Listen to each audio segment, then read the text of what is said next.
jeudi 25 mars, à Sainte-Maxime dans le Var, Bertrand Tavernier s'éteignait à l'âge de 79 ans. Le réalisateur laisse derrière lui une filmographie riche et éclectique à souhait, de l'Horloger de Saint-Paul à l'Appât, en passant par La Princesse de Montpensier. Parmi les films phares de Bertrand Tavernier, on retrouve également Coup de torchon, un conte cynique et burlesque. Le film sorti en 1981, qui réunit les acteurs fétiches du réalisateur, Philippe Noiret et Jean-Pierre Mariel, mais aussi Isabelle Huppert, sera diffusé sur la 5e chaîne ce lundi soir. Froidement accueilli par les critiques à sa sortie, Coup de torchon est pourtant considéré parmi les films cultes de Bertrand Tavernier selon ses fans.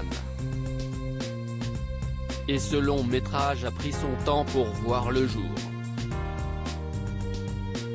En effet, le réalisateur a usé de 10 ans de réflexion avant de porter Coup de torchon à l'écran.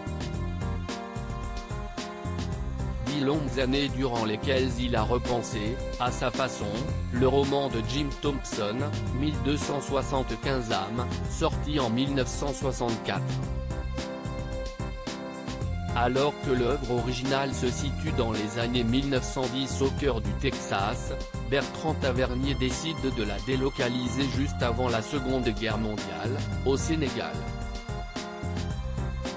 L'écrivain du roman dont s'inspire l'histoire meurt en 1977, soit 4 ans avant la sortie du film, et Bertrand Tavernier met 10 mois à convaincre la veuve de ce dernier de lui céder les droits d'adaptation.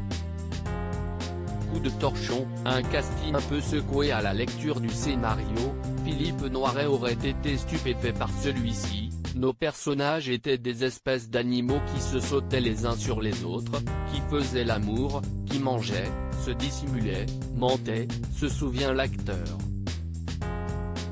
Eddie Mitchell, lui, aurait eu une trouille bleue, un trac terrifiant à rempiler comme comédien. Quant à Jean-Pierre Mariel, il aurait eu une inquiétude monstre à l'idée de tourner en Afrique, au point de demander tous les vaccins possibles avant son départ.